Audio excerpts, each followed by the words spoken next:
How do you turn $100 into $150 in just 45 days? You can't. Nobody can.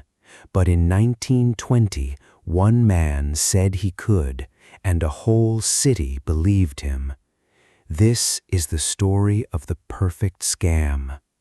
It is a hot summer morning in Boston, America. Thousands of people stand in a long line. They hold cash in their hands. They are not buying food. They are not paying rent. They are waiting to give their money to one small, smiling man. His name is Charles Ponzi. He made them a promise. A promise is when you say, "Trust me, I will do this." His promise sounded like magic. And this story will leave you with one question. Would you have given him your money? Welcome to True Crime English. Listen slowly. Read the words on the screen. Today's story has 10 special words. Can you find them all? Let's begin. $2.50. That is all the money Charles Ponzi had when he arrived in America. Ponzi was born in Italy in 1882. His family had a good name, but little money. Young Charles hated being poor. He went to university in Rome, but he didn't study. He spent his money on cafes, nice clothes, and fun. 4 years later, the money was gone. So in 1903, he got on a ship to America. On the ship, Ponzi gambled. He played card games for money, and he lost almost everything. He stepped off the ship in Boston with $2.50. Years later, he described that day himself. $2 in cash and $1 million in hopes. $1 million in hopes. Ponzi worked hard, boring jobs. He washed dishes. He carried plates as a waiter. He worked in an office. Everywhere he saw rich people. Their money was so close, but none of it was his. Then Ponzi moved to Canada. He found a job in a small bank in Montreal, and inside that bank he saw a trick. The bank promised customers double interest, but the bank had no real profit. It paid old customers with money from new customers. Soon the bank died. The owner ran away, but Ponzi remembered the trick. He remembered it for the rest of his life. After that, Ponzi's life went dark. He copied another man's name on a check. That is a crime. The police caught him and he went to prison. Prison, a place where criminals are locked away. A few years later, he was in prison again, this time in America.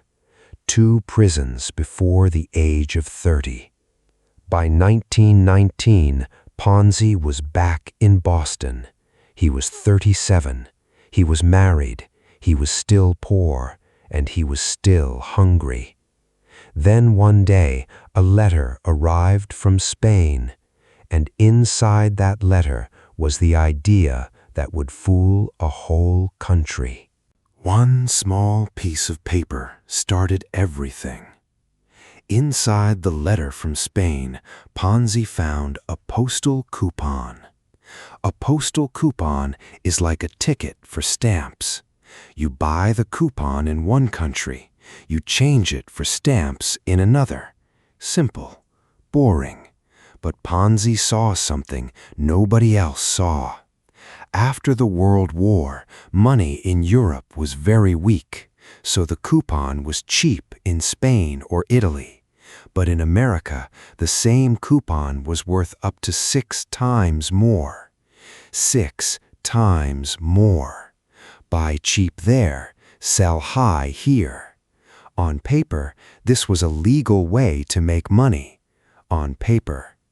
Ponzi's plan had 3 steps. Step 1, find investors. An investor is a person who gives money to a business. Why? Because they hope to get more money back. Step 2, promise the investors a huge return. A return is the extra money an investor gets back. In 1920, a bank gave you a 5% return in 1 year, $5 for every 100. Ponzi promised a 50% return in 45 days, $50 for every 100, in 6 weeks. Step 3, buy millions of coupons and collect the profit. But here is the truth. Pause. Ponzi never did step 3. Moving millions of little paper coupons across the ocean was impossible. He knew it. So he used the trick from the Montreal Bank. He paid old investors with money from new investors. No coupons, no profit, just money moving in a circle. A secret plan like this is called a scheme. A scheme is a clever, secret plan, often a plan to cheat people. In January 1920, Ponzi opened a company in Boston. In the first month, he found 18 investors. They gave him $1,800.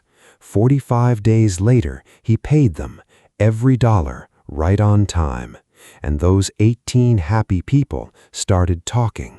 The money came like a flood. In February, thousands of dollars.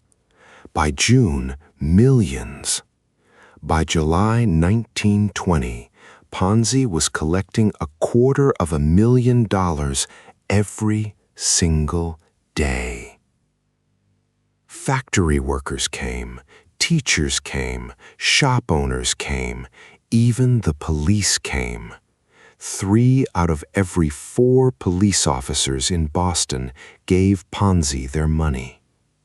The police, 3 out of 4. People emptied their bank accounts. Some people did something more dangerous. They borrowed money. To borrow means to take money now and pay it back later. They borrowed from banks. They borrowed from family. Then they gave it all to Ponzi. Why? Because the whole city was a little greedy. Greedy means wanting more and more money, always more. And greedy people stop asking questions. The newspapers loved him. A newspaper prints the news every day on paper. In 1920, the newspaper was the internet. And the newspapers called Ponzi a financial genius. He bought a big house with servants. He bought one of the finest cars in America.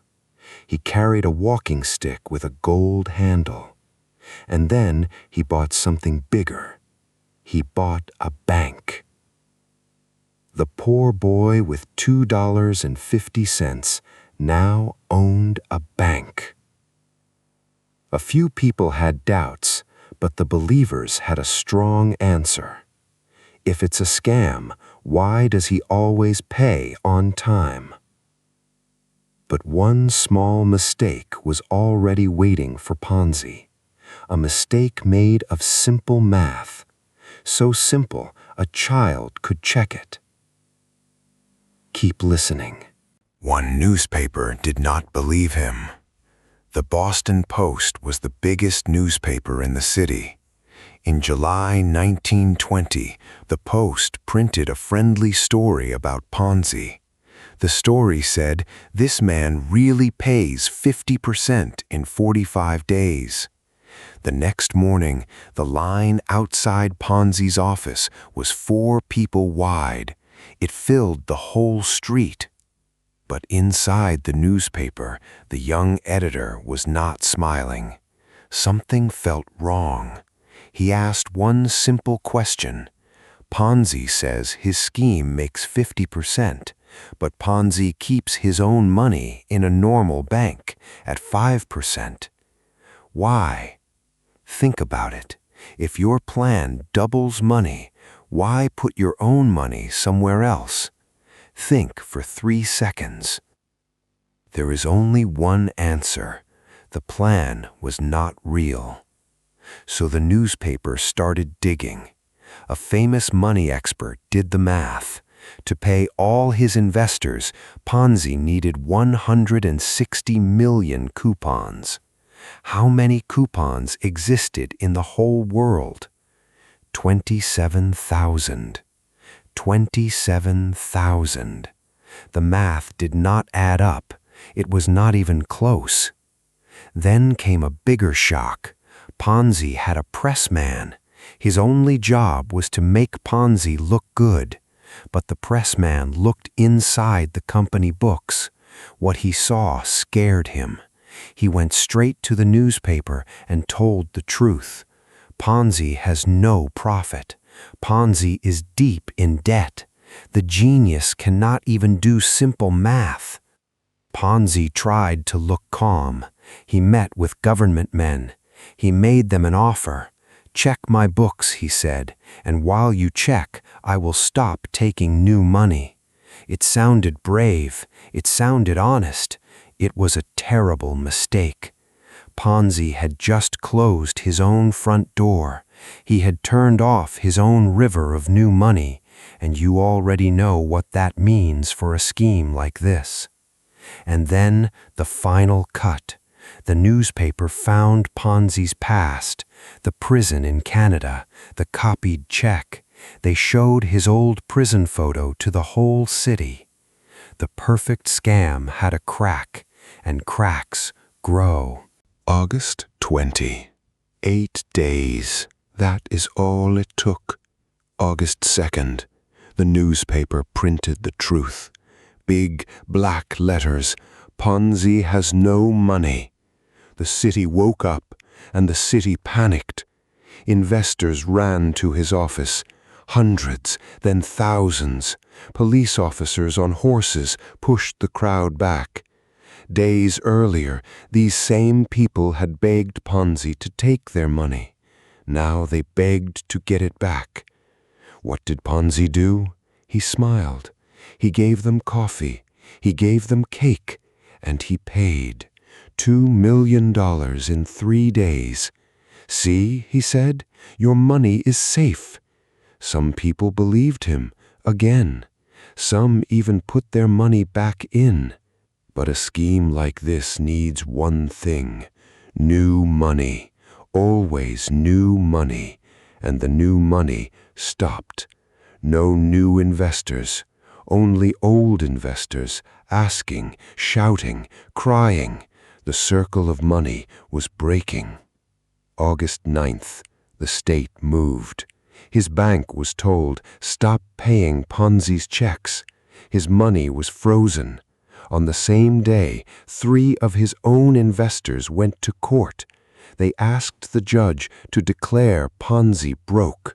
His own investors, the people who once loved him.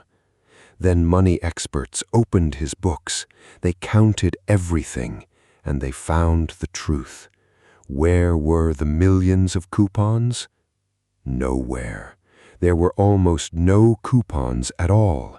No real business, no real profit, just money moving in circles for 8 months. The money was gone. The money was gone. August 12th. Ponzi put on his best suit. He said goodbye to his wife, and he gave himself to the police. He was arrested.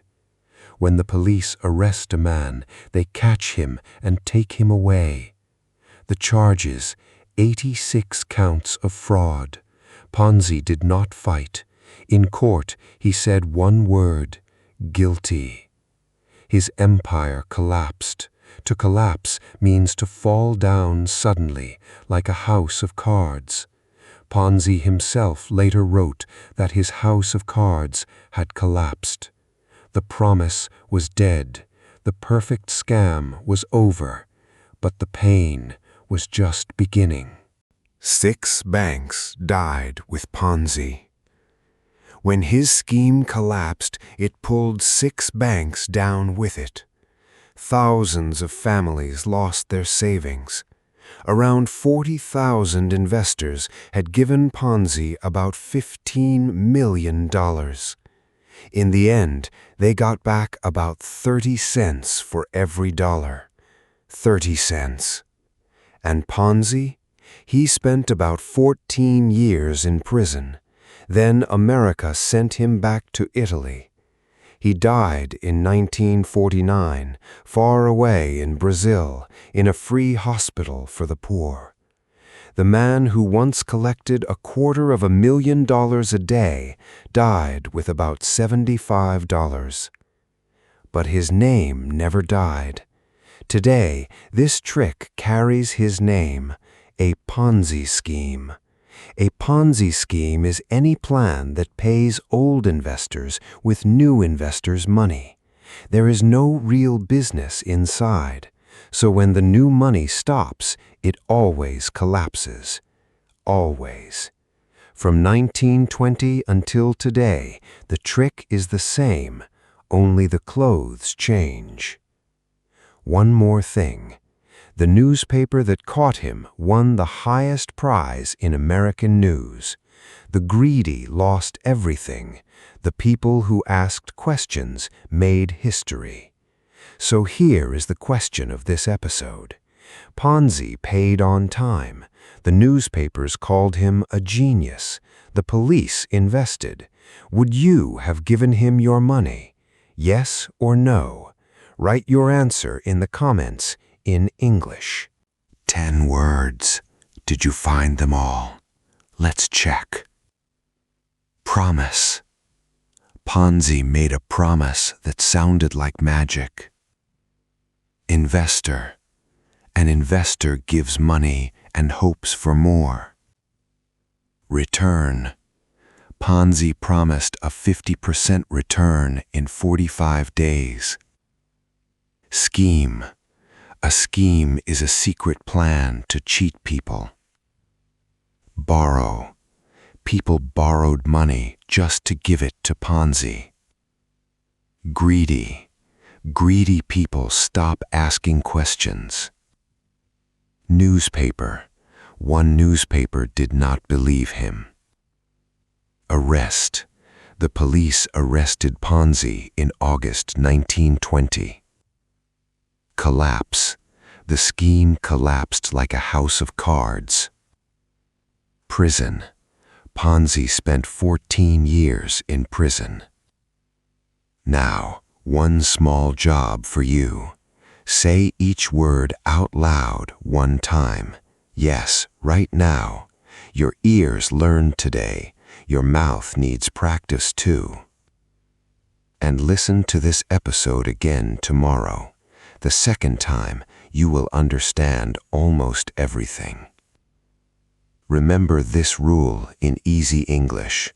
If a promise sounds too good to be true, it is not true. You listened to a true story, and you practiced real English. Subscribe for 2 new stories every week. See you in the next case.